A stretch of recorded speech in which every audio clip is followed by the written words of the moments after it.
Magandang araw po mga kalingap, may bagong update po tayo kay Dara. Bago ang lahat, pakisuportahan po ama ng kalingap na si Val Santos Matubang at Ate Edna Vlog, pati na rin sa buo ng kalingap team at sa aking channel para sa panibagong update. Maraming nakasaksi sa pagpapakilig ng tambalang Dara at Raz, na masyal na magkasama ang dalawa at kakaibang tinginan ni Raz kay Dara. Dahil nakita na naman nito ang hinahangaan na Kalingap Angel, nakakapagtaka lamang na palaging binibitawan ng matatamis na salita si Dara at ikinasaya naman ito.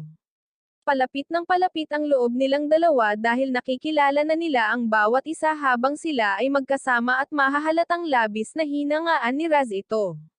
Bakit sa dinami-dami ng Kalingap Angels ay si Dara ang kanyang natipuhan sa lahat at siya ang pinakamatatag na nakilala ni Raz?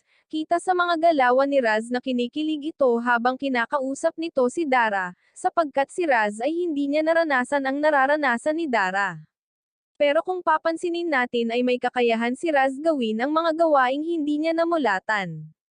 Sa ngayon sinisimulan na ang pagtatambal dahil sa nakikitaan ng potensyal ang dalawa na marunong makisama sa kung ano ang ipapagawa sa kanila at nagampanan naman nila ng tama ang lahat na iyon.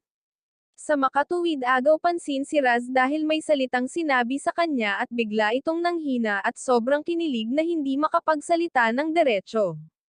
At sinabayan rin ito ni Dara. Biglang naging emosyonal si Dara nang pag-usapan nila ang kanyang nakaraan, ipinaliwanag nito ang lahat kay Raz.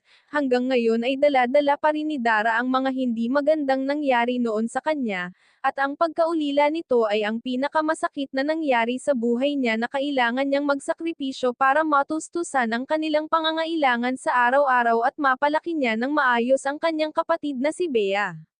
At si Dara na rin ang ikinikilalang magulang nito. Maraming salamat po, pakisuportahan po Kalingap Rob channel at sa aking YouTube channel. Please like, share, subscribe and comment ng inyong mga opinyon. Thank you and God bless.